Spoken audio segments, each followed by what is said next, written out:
Hey, Adam. Yo. Look at where we are. The sun is shining. We're in the city of St. Louis. Blues. This is a good one. This is a great one. This might be the best one.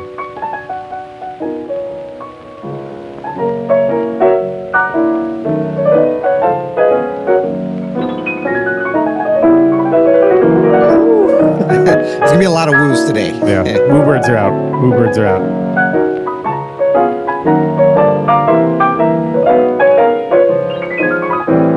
I'm having to stop myself from wooing. That's right. That's right. I'm Adam Manis. And I'm Peter Martin. And you're listening to the You'll Hear It podcast. Music Explored. Explored, brought to you today by Open Studio. Go to openstudiojazz.com for all your jazz lesson needs. Absolutely. Peter.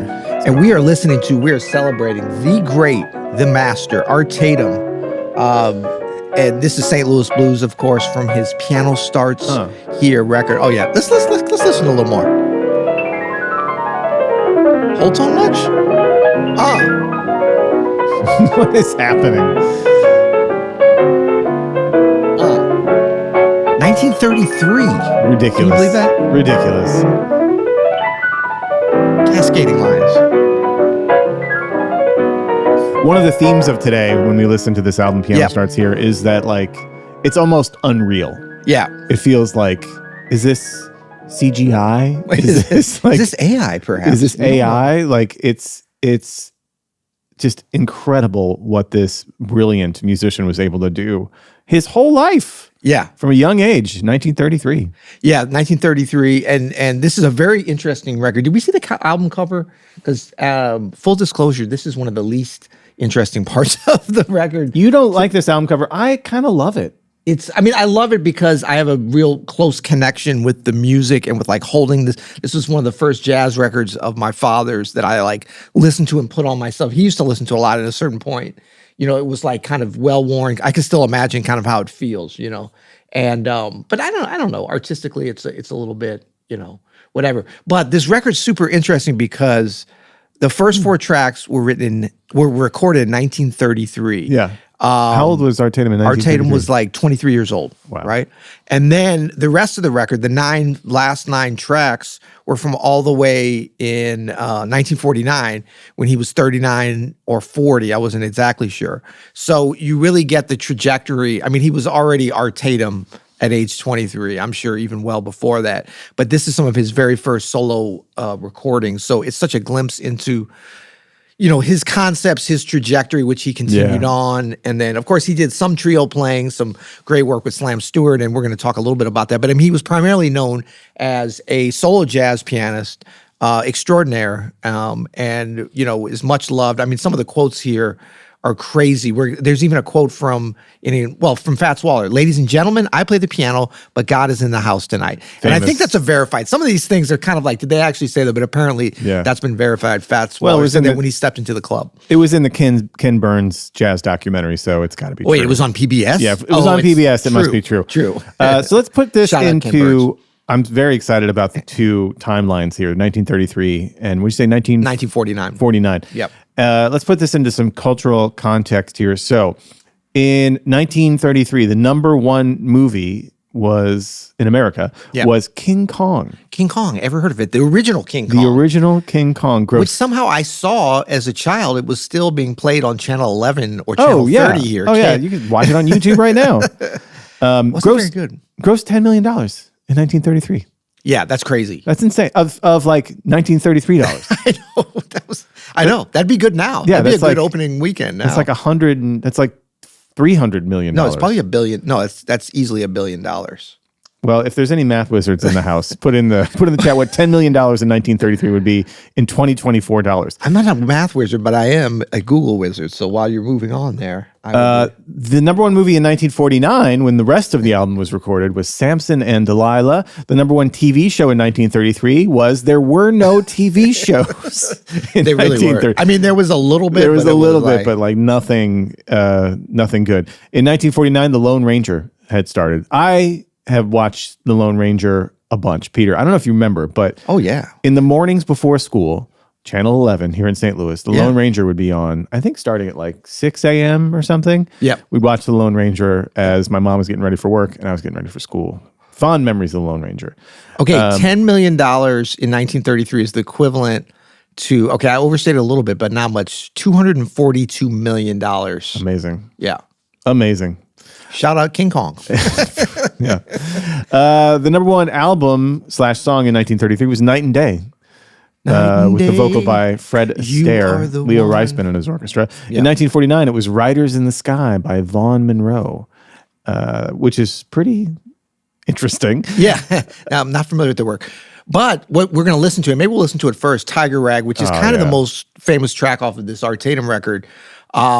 In 1933 was kind of what they described as a minor hit. I couldn't get precise sales figures. But it was like a hit record, which was weird. It was still a time like the jazz sound was so popular and it was such a unique thing. But when we listen to it, to think about that being a hit is crazy. When we were prepping this, you had a great story about the history of Tiger Rag in New Orleans, about it. Just the publishing rights were kind of being fought over by various bands, and it was kind of just a neighborhood tune, right, that people played. Well, they say that there's definitely origins of what Tiger Rag became. I mean, it was recorded. There's a lot of controversy around this. We could do a whole episode on that. But the original Dixieland Jazz Band, which supposedly, and this is controversial too, whether or not they made the first jazz recording in 1917 or 1918.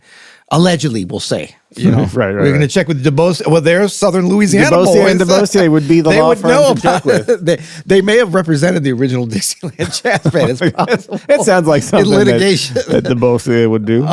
But it was, Tiger Rag, there was a lot of other origins and parts of it that sounded like other tunes that had been being done all the way back to Buddy Bolden. That's the case for so many things, Yeah. Joe. I mean, we just listened to that, like Mary Lou Williams, rhythming melody, like very common story in the history of music. Yeah.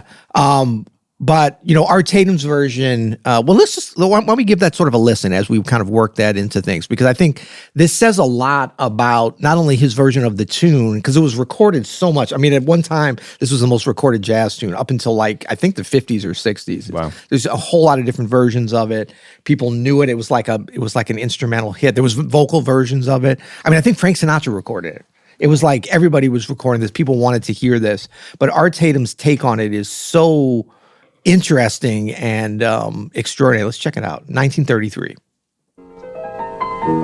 The intro, it's like...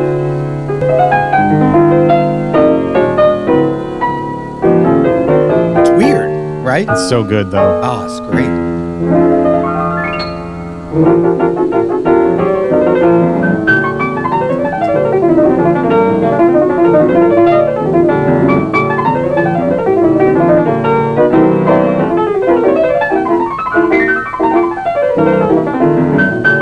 The precision.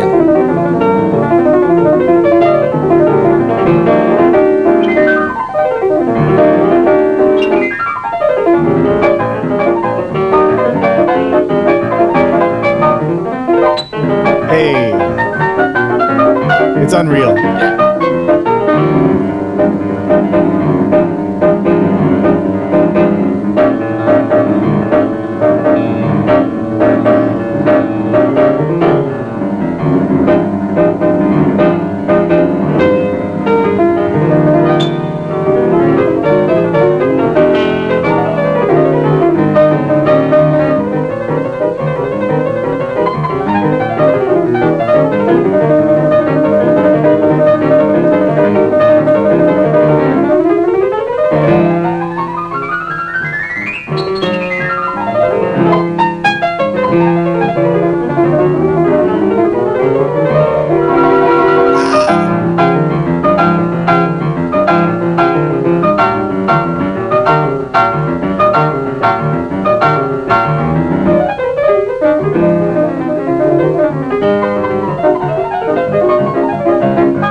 Talk about American exceptionalism. Ridiculous.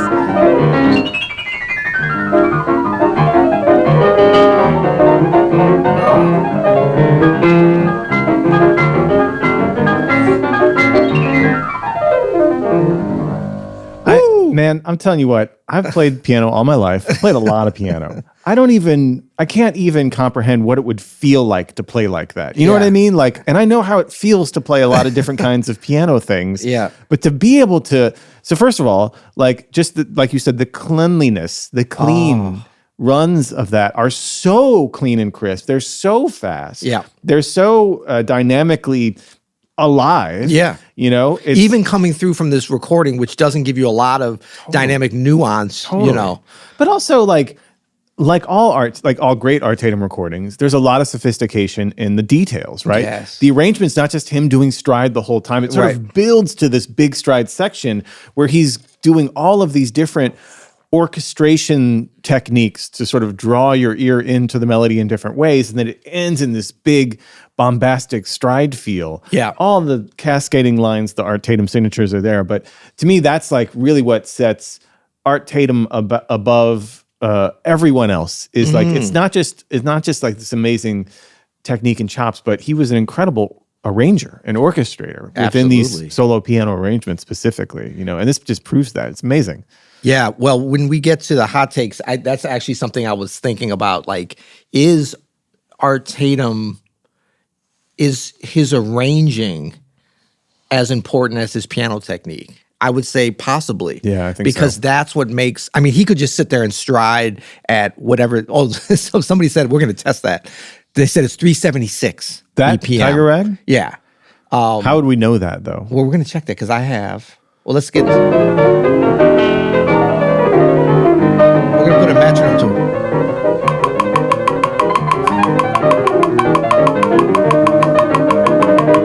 It's right about there, right?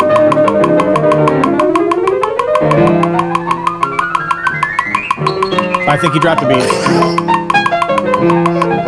Amazing. 376. Wow. But like he could have just, from the get-go, played stride and just flying on top of that for the whole, 3 minutes, 2 minutes and 19 seconds or whatever it is. 3 minutes. But the arrangement of it, the orchestration of it, like, I mean, to hear this live must have been just crazy. Could you imagine on a grand piano in a room hearing this live? Yeah, and he had a lot of reach for people that normally wouldn't be like, oh, let's go hear a solo pianist, even at like some of the best clubs. You know, when he toured, he would play, like Three Deuces in Chicago and stuff just like, Bird or whoever else, and be there for a couple weeks doing a run where people just solo piano. You ever done that in a club? It's terrifying because it's like whatever thing you think is gonna be great, they're like, when's the singer coming out? When's the drummer coming out? Is this it? Yeah, but I mean, Art Tatum, there's none of that. There's crazy. none of that, and it's an extraordinary thing. And I think like this Tiger Rag, upon hearing it again, I listened to this a lot growing up. This whole record, but there's certain tracks where I'd be like, "Whoa!" Even before I was like super into jazz, but I was kind of into piano. And like a lot of people, you hear stories of. I mean, Corey Henry. I was looking at an interview with him talking about like, "Oh, I thought it was CGI or like they added in two other." See, I'm like CGI. They added. Sorry, in I put you onto that. That's my bad. But I think there's that. Like once you listen to it a bunch of times as a pianist. Or even like seeing like an acrobat, like if you go to the circus and you don't know anything about it, you're like, wow, how could a human do that? So there's the acrobatic level. The acrobatic level is off the charts too. Yeah. A lot of them are actually like very ergonomical runs, which we can talk about in a little bit here. Like it's not like they're easy to play by any means, right? But they may not be as like, they might not be as difficult as you might think. Now, can you get it as fast and as clean as Art Tatum? Probably not. No, because that's such a huge part of his style, and he was possibly the greatest pianist who ever lived. Yeah. However, you can definitely like put some of this stuff into your playing, especially some of these pentatonic runs or these 6-chord runs, or even the more ergonomical like chromatic runs, for sure. Yep. Yeah. Yeah, that'll be fun to get into. Okay, so let's talk a little bit about Art Tatum, because I didn't know, this is always fun preparing for these episodes, because it's like, I think I know somebody like Art Tatum. I feel so close to his music, especially somebody that, we've been listening to since we're very young. It's like, it's always been a part of my life. And I knew he was from Ohio. He's from Toledo, Ohio. Shout out Toledo. Is this our first Toledo shout out? Hey, Toledo. The state of Ohio, though, produces a lot. You said, hey. I think I've been to Toledo one time in my whole life. Is Toledo the St. Louis of Ohio? Perhaps. No, that would be Cleveland, right? Is that not giving St. Louis enough credit? I don't know. I don't know. Yeah, who am I dissing here? I don't know. Both. I don't like it though. I don't like where this is going. Producer Caleb, have you been to Toledo? I have not been to Toledo. So no. Have you ever been to It reminds me of like a brand of cheese or something. Have you ever been to a mid-size industrial Midwestern city that used to be a little bit more bustling, but now is a little bit more empty? Yeah, he's from St. Louis. Of course he's been in there. It's a lot like that. It's a lot like That's that. all Caleb knows. St. Louis. It's my favorite type of city. It's my favorite type of city too. Yeah, but Toledo, I mean, that whole area has produced a lot of greatness in terms of music, and obviously LeBron James is from Akron, which I think is close there. Don't know what the connection with him and Art Tatum is, but there you go. Born in Toledo, Ohio, 1909, and then died really, what now we can see is certainly prematurely in 1956. And like a real turning point for him, like he was playing around Toledo in that area and some of those other cities in Ohio. And, at that time, musicians traveling around, you'd hear somebody like Art Tatum and like word would get around, even without the World Wide Web, And so, he came to New York with, I think, some singer that I wasn't familiar with. He's just one of those musicians that's going to go to New York, like no matter what. Yeah. Art Tatum famously hated to fly, never flew, was scared of flying. I guess he didn't hate it because they never did it. He just was scared of flying. So everything was trains. Of course, he was blind, so he didn't drive or anything. But he made it up to New York in 1932. So he was 23 years old. Right before this he recorded some other stuff that I couldn't find, but it wasn't solo piano. These tracks are part of his first solo piano recordings ever. And like, that was recorded. I mean, who knows how many takes? It feels like a first take, whatever. One thing it wasn't was there was no edits on them because you couldn't do that at that time. I mean, it would have been such an onerous thing. Absolutely. He didn't really play in a way that felt like it needed edits though, And of course, there's so many great live kind of jazz party recordings of him from later in the late 40s, early 50s and stuff where we're hearing him play some of these same arrangements very close to how he played them 15 years before. Absolutely. He really stuck to the script of his arrangements, which was, I think, a feature, not a bug. Yeah, and that's partially why he could do these kinds of acrobatics and speed, because he would learn it he obviously composed the arrangements. Yeah. And then would stay fairly true to them with, of course, improvisations and letting them evolve. But you're right, they were fairly intact over the years. Right. And he's just would go into those gears of those arrangements, and just that's why they crush so hard every time. And isn't it? And like with his kind of like, he had little streaks of huge popularity at different times. Yeah. And it's almost like a pop music mentality though, where you keep things like, it's very easy for us as jazz players, sophisticated jazz pianists.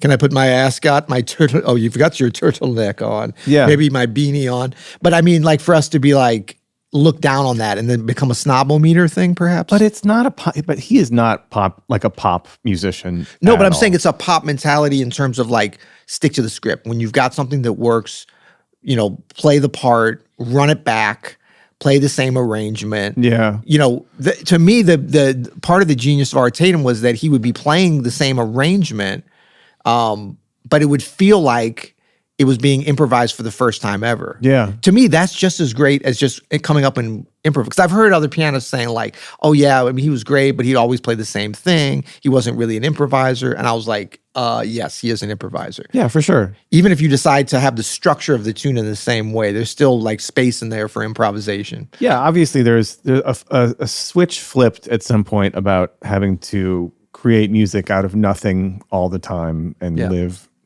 or improvise in the moment, which is not actually a thing. Right. But, and that like you might look down on someone like Art Tatum, or actually there's plenty of other musicians who similarly will use like the same arrangement or even like the same kind of solo over the same tunes, you know what I mean? And not change it much. Yeah, I mean, guilty as charged here too, because it works and because it's like, it's part of your sound, right? And I don't think there's anything wrong with that. I would not consider it like a pop mentality of the day. You know what I mean? Of the day in the 30s and 40s, this was just, that's showbiz, baby. You know what I mean? No, but I would say that because he lived, like his prime was right up in the bebop period. Yeah. And we can talk about like, was he a bebop musician? He wasn't. And, there's even some chatter about that he was kind of not against bebop, but he's like, no, and you can hear the way he played and the way he recorded. like he influenced bebop for sure, but he didn't adopt that. He wasn't like, oh, let's go play bebop. And then the bebop thing was a little bit of like, we're going to improvise more. We're going to challenge the audience more. It's not going to be as much dance. I mean, it's still dance music, but like this is crazy solo piano stride. It's too much for most whole people. tone stuff, but it's like danceable. I mean, it's like it still taps into that like I can see why it sold a bunch of records at times, and like why the general public might have been interested in this. I don't know if we want to get into this here or later, but like, you want to meet around the corner and get into it later? I'll push.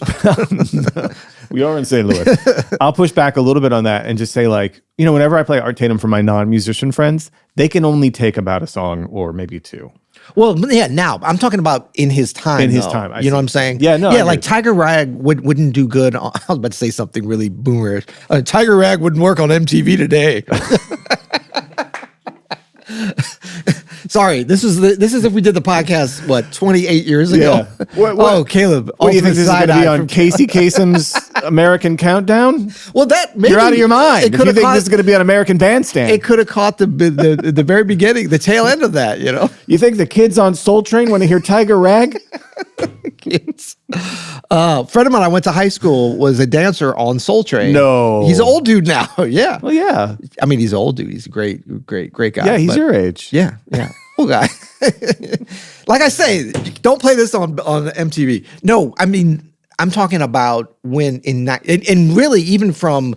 I mean, think about from 1933 to 1949, a huge change in the jazz world and how the music was 100%. Presented. You know what I mean? Yeah. And not to say that there weren't artists that were still playing in the swing style and the big bands and stuff were still going strong, but that heyday, that train had left pretty much. Yeah, what would have been interesting is if Art Tatum would have been born post bebop. Like, what would that sound like? You know what I mean? Yeah. Also, what's interesting is like how many pianists or musicians in general were born before recorded music that were as good as Art Tatum. You know what I mean? Like Art Tatum added recordings to the history and the culture of music, but he didn't really add very many original tunes, right? So he's not like Beethoven, you know, composing all of this music, but he was this incredible player, arranging popular songs of the day or you know, artful songs. Pop mentality. I guess so. But I'm saying like, sometimes I think about like who are the musicians in like 1888, right before recorded music,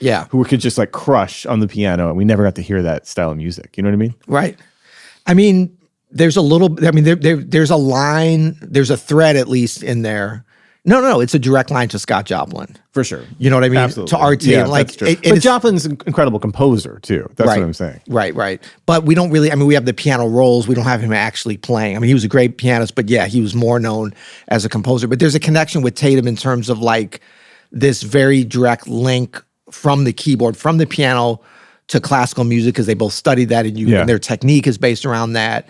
And then, you know, Art Tatum did arrange, and I mean, well, actually, we should listen to that Humoresque, the Dvorak That's great. song. You know, so like he got into some of that stuff. But really, I would say even on that Tiger Rag, to me, what I'm hearing is Jelly Roll Morton on steroids. You know, like we talk about Willie the Lion Smith and Fats Waller, James P. Johnson. When he got to New York, he was going into the cutting contests and stuff with them at Morgan's and Minton's and all the uptown, you know, Harlem places. And like Tatum established himself immediately, where they were all like, damn. Yeah. Because he's, you know, he was playing some stuff that was a little more modern in a way, but influencing them coming out of that. But he could do the stride. You know, obviously he was doing the stride. But I think what you hear with like Jelly Roll Morton, and Jelly Roll Morton's another one that famously claims Tiger Rag was his and was stolen from him and stuff. Tiger Rag is like a little gem back in 1933. Yeah. But I mean, in terms of like Jelly Roll Morton, he didn't have the technique that Art Tatum, but nobody did. Yeah. But he had that kind of arranging mentality. Of course, he wrote a bunch of music too. Yeah, he did. Where he would go from like section to section and then set it up. The really heavy groove, the use of stride, but as a dance facet, not just as like a pyrotechnic piano thing. I think Art Tatum totally had that. It's easy for us to miss that because there's so much stuff going on. But when he went into that groove, to groove at 376 BPM, do I need to remind you of what that sounds like? That's no grooving there. But right here. That's what I listen to when I go to sleep at night. Okay, that part, that's like a segue. That's like a Jelly Roll kind of another segue. It's a lot of weird stuff in between. I mean, that's like very hard to groove at that tempo.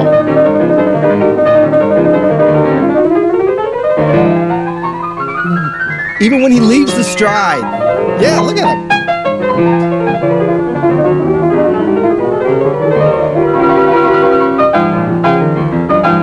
Okay, I'm adding to my hot. I got a new hot take when we get there. Okay. Reminded. Let's push forward, Peter. Let's do some of our banger tracks. Okay. So my banger track is Yesterday's. Now, it's from this album. There's a Yesterday's version, but I thought maybe this would be a good opportunity to watch the famous video. Okay, here we go. His you want to pull this up, producer Caleb?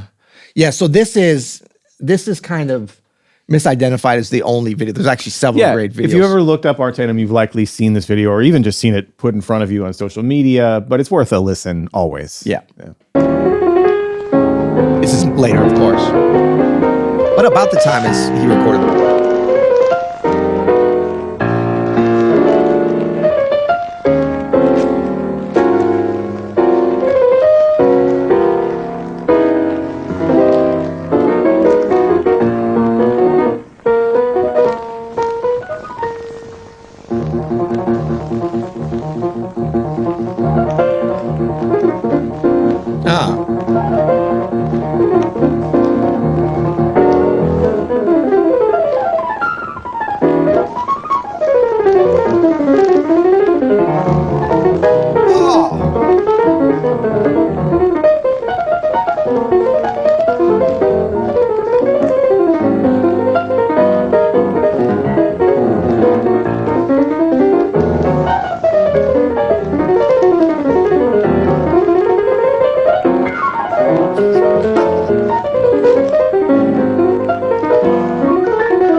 Up left-handed thing.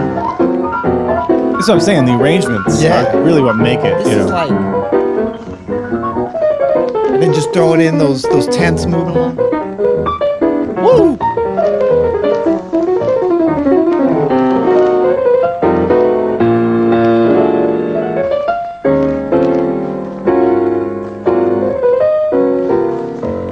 Man, the arc of this too.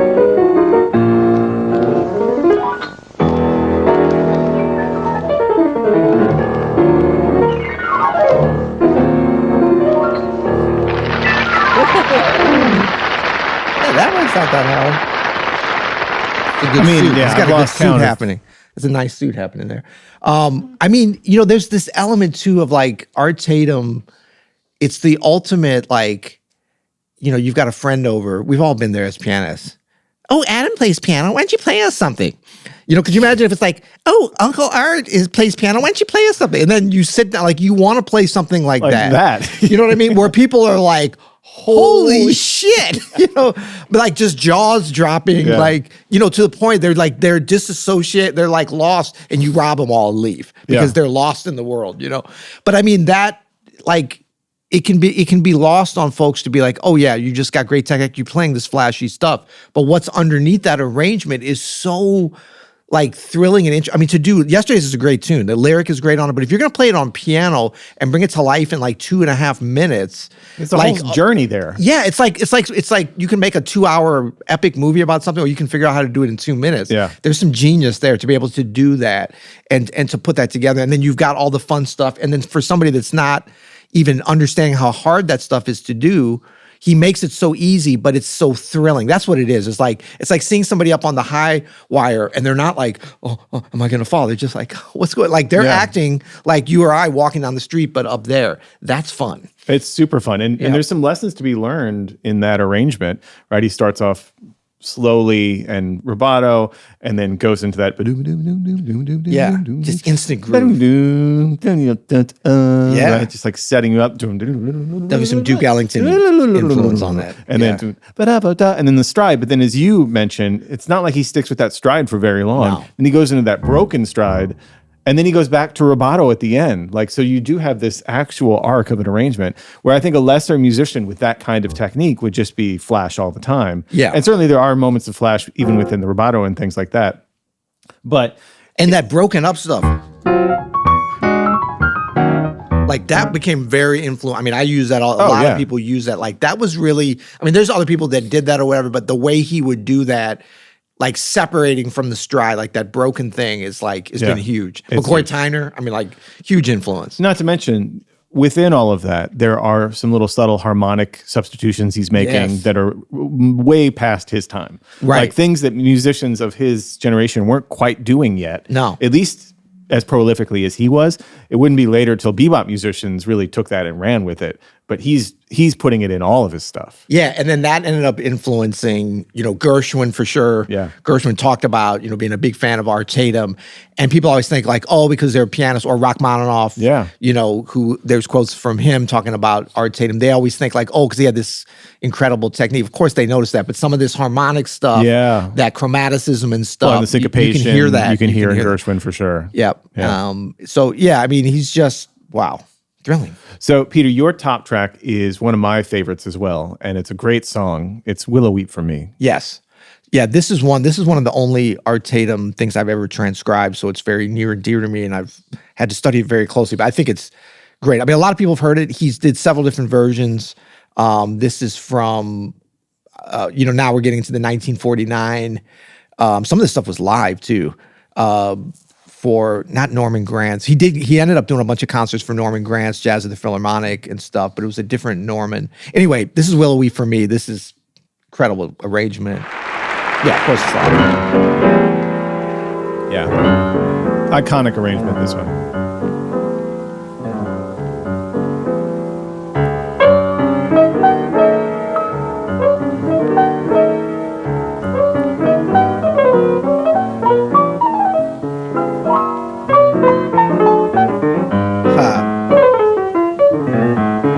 This is kind of like it's in time, but it feels a little bit rubato-esque. It's like a cool way of playing.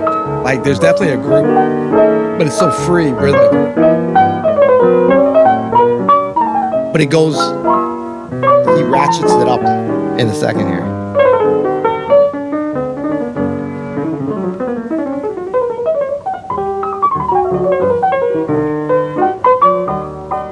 Probably originally in G.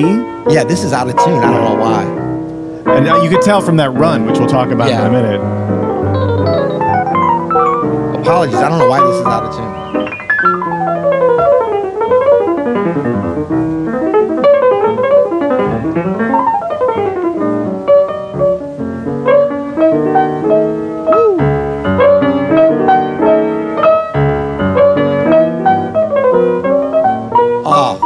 That right hand fret.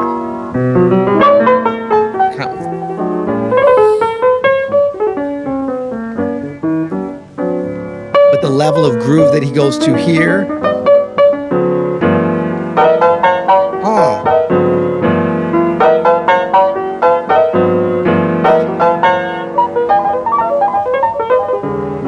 Not afraid of a whole tone scale. No, yeah.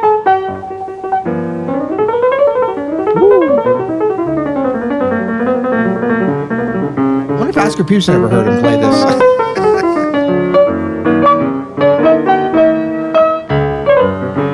and like the way he's breaking this up, what he did the first time.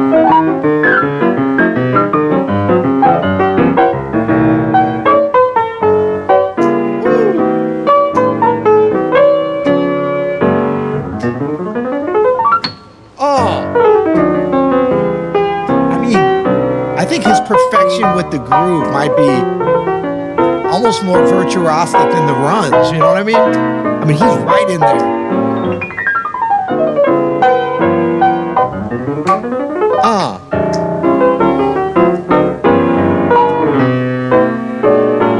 And then the freedom. Yeah, this whole thing has really been in time, though. Oh, it is. You could tap your foot the whole way through. But then he breaks into rubato. Yeah. But even that beginning part, it feels rubato, but it's not. He can do whatever he wants. And then goes back to the intro. And this ending. All those subtle things. Man. And so, I think originally that was in G because he does a famous Art Tatum line here, which you can do very easily in the key of G. So it's based off a G major triad. Yeah. And you could really fly on this. It's like 4, 3, 2, 1. Yep. 4, 3, 2, 1. Yeah, where you're starting a scale tone above G, A, G, F sharp, G, and then a scale tone above B, C, B, and then a half step below, Chromatic B down. flat. And then a scale tone above D, E, D, C sharp, and it's all just 4, 3, 2, 1. So as fast as you can do this, 4, 3, 2, 1, you can do this. Yeah. Haven't done that in a while.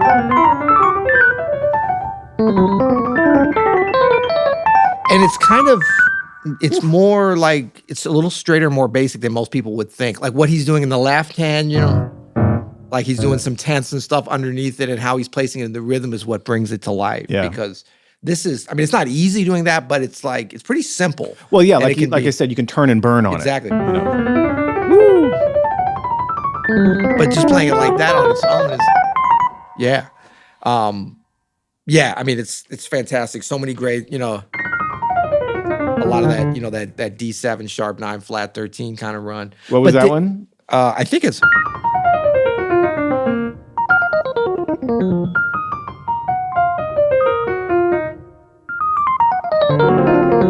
Yeah. But the intro, man. So to me, the first thing. Hold on, back up real quick. Real quick.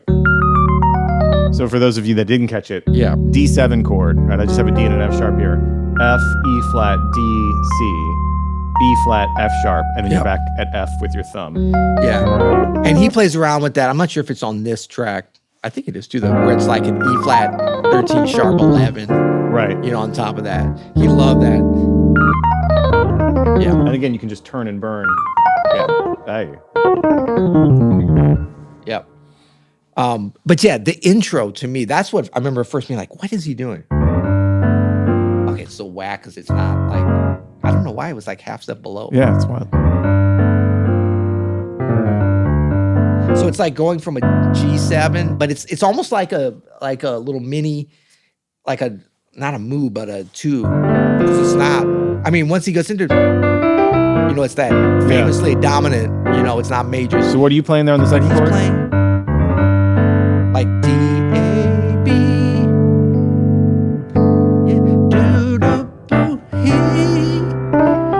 I love Art Tatum. But that's like Adam and Peter's ode to art.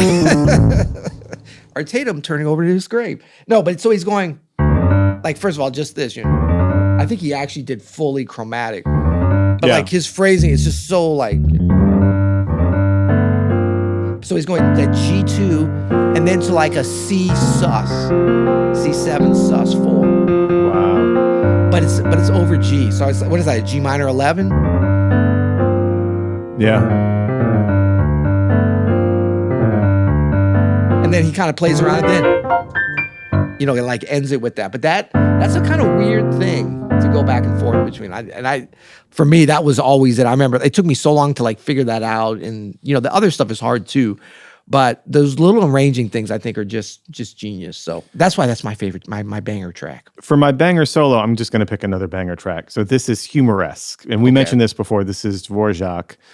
And this arrangement is just so incredible. So there is a video of this tune, but play the one from the thing. Okay. Yeah.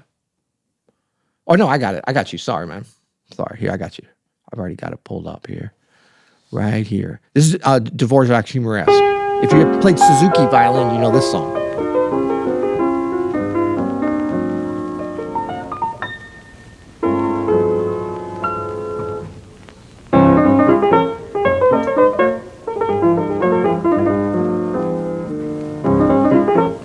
And he did several arrangements of classical compositions. Yep.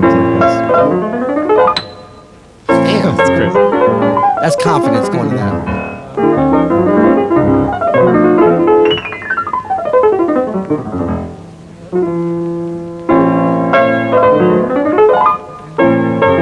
In his later recording, you're hearing more of the dynamics, more of the presence of the instrument, the dynamic range.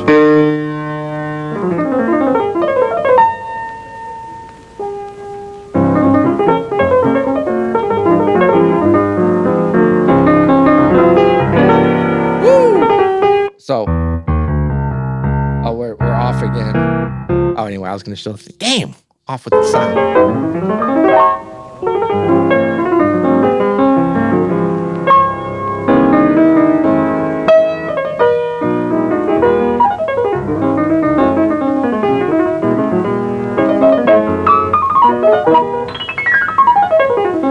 Man, when he goes into time on this.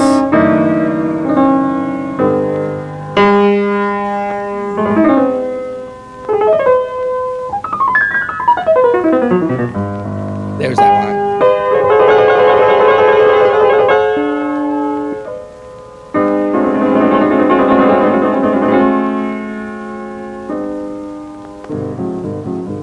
Oh.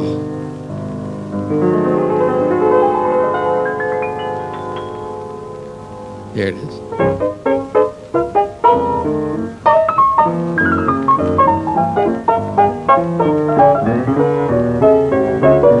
Ridiculously good. It's ridiculously good. Okay, can we just talk about this? Like, you talk about dropping the needle, right? Yeah. Like the way he goes into time, it's very, like, you might think, oh, he goes right into stride, but check it out, he doesn't even play the stride at first. Like, he's able to articulate the time. It's such, check it out. The stride, he holds back on it.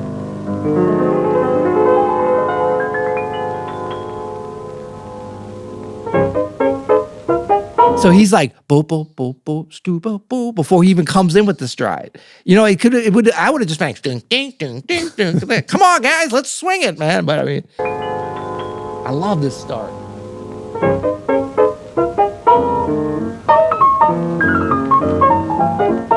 He's not really playing full strides, and that enables him to break that up. Oh, blues.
See, I want him to go there every time. Like, I don't, you know, I need that.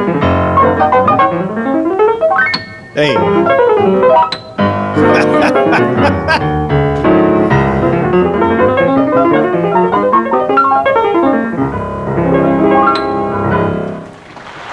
Greatest endings ever. Greatest, yeah. I mean, I prefer like just a, but yeah. I get what he's doing.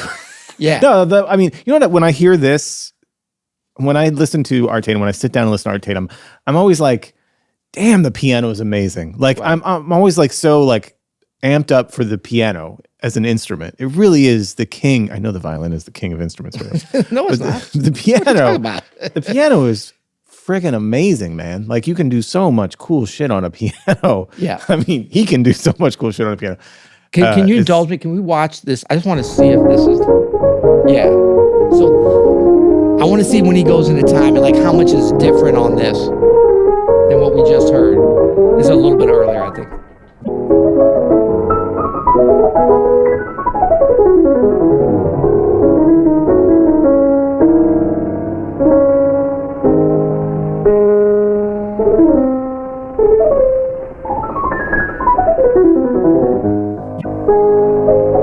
He's obviously moving through it faster, probably a time limit for television.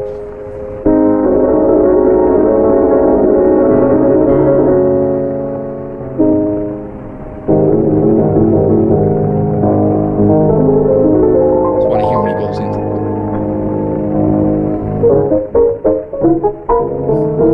Same arrangement.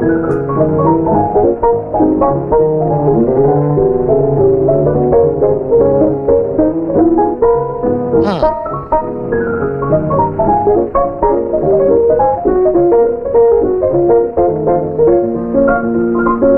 Yeah, I mean, this is just like there's a world of Art Tatum recording just a couple of these videos for folks to explore, which is just it's inspiring, man. Every time I see this stuff and hear it, like it really is. Piano starts here. It's like a world of piano. You know, like these things really.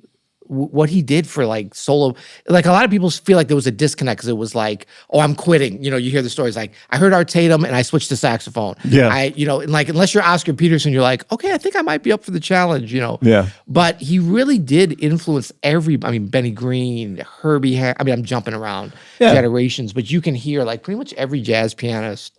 Even beyond the obvious ones like Oscar Peterson or something. Totally. And if you're not directly influenced by him, you're influenced by someone who is influenced by him. He's one of those kind of artists. Yeah. So Peter, your banger track was Tiger Rag, which we've already heard and is amazing. Let's get into some over-underdogs. Okay. So I would say underrated is Art Tatum's swing. Agreed. which is weird because no one's gonna be like, Art Tatum does not swing. But oh, really? Well, no, but like I would say, like drag them in here. More of a modernist might think, like that stride is. I mean, I don't actually know anybody who doesn't think Art Tatum is not swinging. So, like, I'm totally straw manning that. Right, but I'm saying like I think underrated in terms of like his genius. It's right up there with his technique. Yeah. With the Pirates. I mean, to me, that ability to slip in and out of the time and to play that, like for me, it's great time at the piano when you play. Solo piano, you can swing hard when you can abandon everything and just play one thing and jump back and forth and play weird shit and make it sound like a rubato and then go and do a run, but like you're still tapping your foot during the whole time. His feel was like par excellence. What about your overrated? I think his technique was overrated. No, I mean, kind of in a way, as great as it was, like there's nothing that I ever heard him play that I don't think somebody else could do at a certain point. Like there's nothing actually impossible if you take out, I think the arranging, the swing, the groove, the originality, like no one can do it like him, obviously. Yeah. But I think that like some of the runs and stuff are actually like we demonstrated, like they're achievable. So I don't want to say his actual technique is overrated, but when people only focus on that, I feel like it's a little bit like, that's one piece of if it was just that, it wouldn't be as interesting. So the awards for this album are kind of non-existent because it's all one person. The John Coltrane Theft Award, who stole the album, obviously Art Tatum. The Oscar Peterson Overplaying Award, that's got to be Art Tatum. Yep. The Keith Jarrett Vocalization Award, also Art Tatum. Oh, and we'll get to Keith Jarrett vocalized about Art Tatum. We're going to talk about that. And then the Cecil Taylor Taking Out Award, obviously Art Tatum. Art Tatum does take it out too. Oh, he does. Yeah, that's what I'm saying. He's all those weird. Not afraid of a whole tone scale. Not afraid of a modulation. Not afraid of like some crazy stuff. Yeah. But first call subs should be an interesting conversation. So, Peter, your first call sub? God. Is that a controversial? But this is the great Fats Waller, right? Said, and this was, we talked about it, ladies and gentlemen, I play the piano, but God is in the house. That's what Fats Waller called him. Yeah, that's great. No, I would say, some of the stride pianists that he came like right up after, or even in line with Willie the Lion Smith. I think Meade Lux Lewis is kind of a less heralded. No, they're not going to step in and do what Art Tatum did, but Oscar Peterson is probably the obvious one. Yeah. Like if you said, give us some solo piano in the Art Tatum style. I mean, that's going to get you the closest, right? Yeah. What about modern pianists? Who would we pick? I know we have Billy Joel. Billy Joel. I don't know if Billy can handle. I'm thinking modern. Yeah, that's another MTV. Give me I want my MTV. I feel like Emmett Cohen is probably in the conversation for some of this stuff. I feel like Jahari Stampley, we're going to see a little bit later, could be in the conversation. There's also there's a lot of folks. Emmett, Jahari. I think that there's Elu. Eric Lewis can nail. I don't know how much he's doing that now, but like I've heard him nail some Art Tatum stuff. I mean, the advantage that all these people have though is they've heard Art Tatum. I know, that's what I'm saying. It's not Eric Lewis gets the vibe too. Yeah. Jahari does too. Emmett's got a really good stride, feel, and understanding of incredible technique. Yeah. Yeah, for sure. Those are all good. let's talk about the bespoke genre, Let's because talk about that. it's so individual. We didn't talk much today in the episode or listen to any of his. He did trio stuff. He had great recordings with Slam Stewart. That's when I first heard Slam Stewart. Yeah. Especially in the early 50s and stuff. Yeah, I used to have a vinyl of that trio. Yeah, It's weird. It's to it hear is Art weird. Tatum with a trio. Yeah, and it's very easy to be like, well, he didn't need to play, but it's interesting too. It's certainly an important part of his output. But I would call this genre as flyover piano. Okay, explain. We've got the flyover states, right? Of which we live in one, apparently. Shout out Toledo. Shout out Toledo. Shout out St. Louis, Kansas City, Denver, everything. So like, this is just the piano. He's flying over the piano and he's flying back. Woo, whoo. It's like the continent of music. And That's similar to what I have a couple here. I have Cascade Keys as a genre. Godstride, in your reference to the Fats Waller. hey, just don't throw that word around willy-nilly. Sorry. Stride. And then I have Four-Handed Man Jam. Which sounds, now that I say that out loud, Man Jam? Four-Handed going Man there? Jam. That's another kind of video, probably. Is that like a raspberry cherry man jam? Like from the Moving to put on. your toast, to put on your toast? Accoutrements, the album artwork. Peter Let me doesn't see that like. again. I'm going. Peter says nah. I say yeah. I like it. yeah. I mean, this album was released in the late '60s, so it's not like this was released in 1949. 1968. Right. Yeah, and I like the little sort of, what is that, like a watercolor or something? No, Sounds like it looks like something I would like. Okay. No, it's fine. It doesn't look like Art Tatum charcoal though. drawing. It doesn't kind of. Kind of remind you of the Inner Visions or the Inner Fires, Bud Powell album. Yeah. That one I'm not a fan of. I guess because I've always had this on, like, I had it on an iPod. I had a CD of it. You know what I mean? Yeah. Like the cover. It's one of those covers where it's like, it always kind of like, I know what it is. You know what I mean? For sure. And it's got, I had the LP, and it's the colors are not 1968. They're kind of ahead of their time. It's more like 1975 looking Agreed, colors or whatever. It's fine. I have Whatever. a suit with the peak lapels. It's not a real record in the sense of like it shouldn't work, but it does. And that's just Art Tatum solo piano stuff. Even when you put together some live stuff, some studio stuff from like 15 years apart, it still makes a cohesive record. Yeah, that's interesting. So shout out to the folks that put this together, obviously, well after he'd passed, because that's a hard thing to do. It can be sort of a jumbled mess, and the record is fantastic from the beginning to end. All right, hot takes, Peter. Hot takes. Okay. Well, we talked about one, but I just want to reiterate, some of the runs are actually not that hard. Yeah, that's a hot take. There's that. Another hot take I have is that the internet is full of disinformation. This is not really related to Art Tatum. Yeah, there's a lot of just bad. Say more. You know what I mean? If it's not something that like one of the social media networks is flagging for disinformation, which is great. No problem with that. But like, no one's gonna get on a thing if like someone's like, "There's only one video of Art Tatum." Like, you know what? Don't say shit if you don't know what it means. Don't write it. Don't be willy nilly with your thoughts out on the worldwide. Even though it's like, well, you're not killing anybody. It's just music. No, like, get the shit accurate. Some people saw several videos of Art Tatum. We've watched several today. But no, my biggest hot take is that, and I developed this as we were listening to this again, after listening to it so many times. I think Tiger Rag, this version, 1933 Art Tatum Tiger Rag, is on the short list for greatest jazz tracks of all time. I agree with that. And by short, I mean like 3. I would say more like 5 or 10, but yeah, I agree. For sure, 5 or 10. I could make a strong argument, at least in my mind, that number 1 and number 2 in either order would be Tiger Rag, Art Tatum, West End Blues, Louis Armstrong. Like, for their importance, for their just like artistic tour de forcery, for their like just complete embodiment of the jazz spirit. Now, they're both from going on 100 plus years over. So it's kind of like, what about something a little more modern? Something that's been on MTV, So what? Yeah, kind of blues, something from like the last century.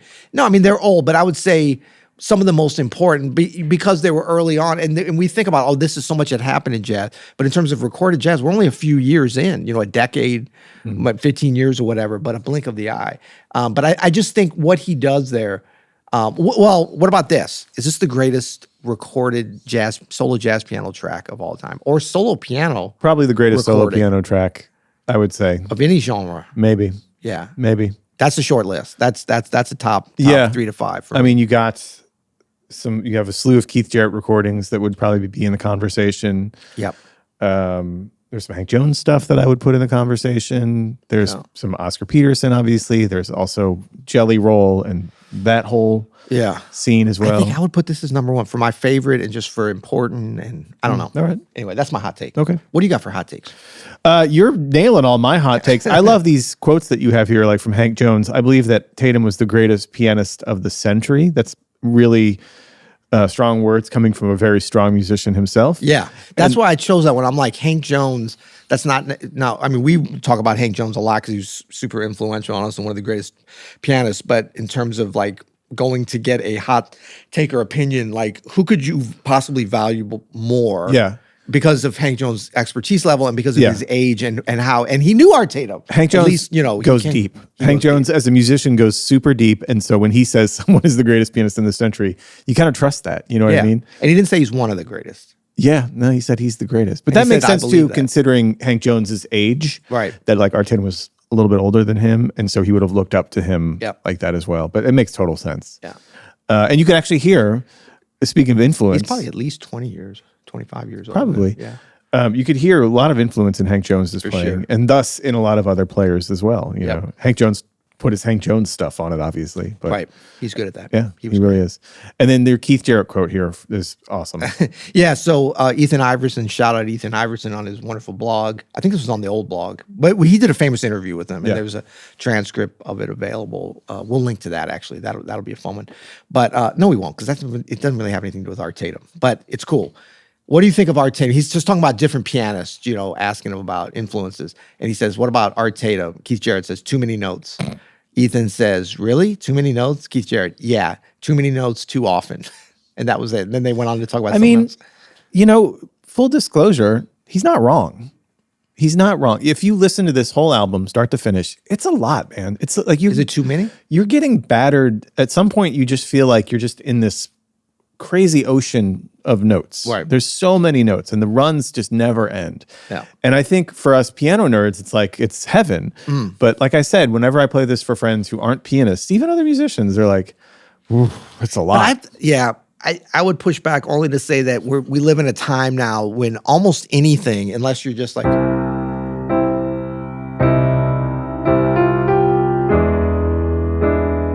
is too much, for the general public, because like you're not sitting down to listen to the piano. Well, that's one thing, but I'm saying like not even for the general public, but even for my own listening pleasure.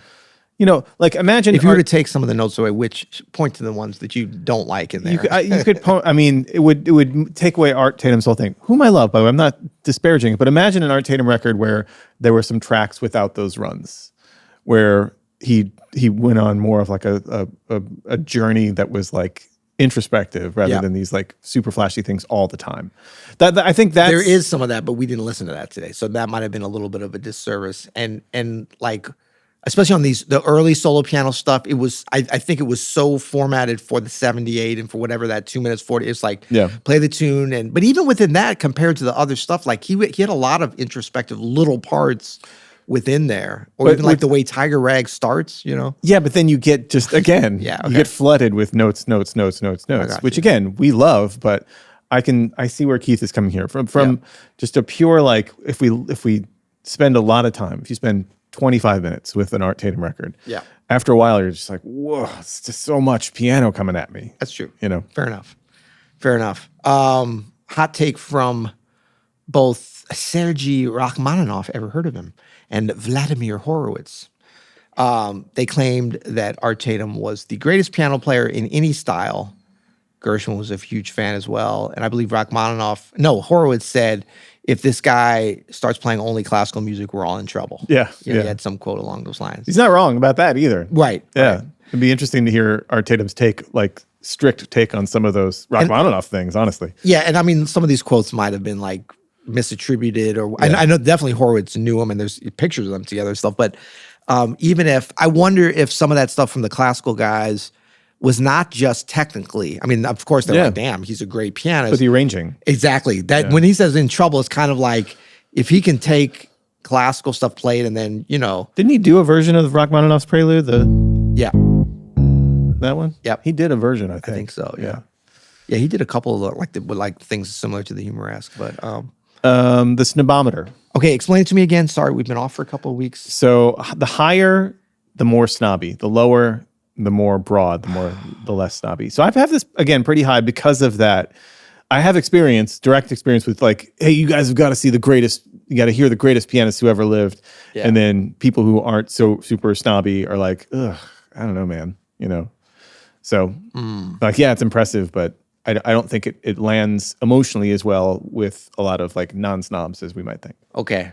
So you're going 8? Yeah. I see. I think I'm going 6, only because I do feel like snobs are a little bit along the too many notes, too redactive, too arranged, not enough original. I don't know. I'm going 7. I'm changing it. I'm nervous here. The snobometer. Sorry, I didn't mean to drag you down with an instrument that confuses me. It is. Well, most of the topics here, let's be honest, most of the topics here are borrowed or directly stolen from the rewatchables. Or Never heard of it. or kind of vague in what they mean. But they're fun for us to talk about too. Yeah. Is it better than KOB? Is it better than Kind of Blue? No. But it's much closer, like having lived with this record for the last couple of days again, it's a lot closer than I remembered or would say now. Like at my point in my life, it's very close. Yeah. In fact, the main thing that would make it, like, this is not a real album, not because it was put together after Art Tatum was, I'm never like, the artist has to be the one to decide. We don't always figure that stuff out right. And that might not have been Art Tatum's thing too. I mean, he came up in a time of making tracks. Yep. It's almost like full circle to the just going to sessions, and I'm just going to go to the session today. And making a 78. Give me, the deal is for this many, and it had to exist on its own, and then you turn it over and then you do something else. Yeah, albums weren't even really a thing when he started. No. And so it's almost like Art Tatum could be great now for like, I'm dropping a track on Spotify unannounced, a diss track of Drake, dude, all at the piano. Art Tatum would crush so hard on Instagram and TikTok. 60 seconds. He would crush on TikTok. I mean, he does crush on TikTok. Does, man. There's a whole Instagram and TikTok world of art people talking about Art Tatum. You talk about IGs. He would have been an OG IG. Original OG for exactly. IG. Yeah. Absolutely right. Can you imagine him at a NAMM Jam? Holy shit. Could you imagine him on MTV today? I'm Kurt Loder. Kurt Loder. All right. I also Julie Brown. I also put no for Is It Better Than KOB? Yeah. I think because of the similar things that you're talking about. Yeah, cool. All right, should we go out on, on this one, we don't really have to go out on the official last track. We could. You know what? Let's go out on Sophisticated Lady. Perfect choice. Because this is the last one of the 1933 ones. And this one's probably the most introspective and kind of ahead of its time from those tracks, in my opinion. So this was fun, man. I don't know how we haven't covered Art Tatum yet here. We've talked about him, but I feel like this is the time has come. And I would say we nailed it. Yeah. Okay. You'll hear it starts here. Till next time. You'll hear it.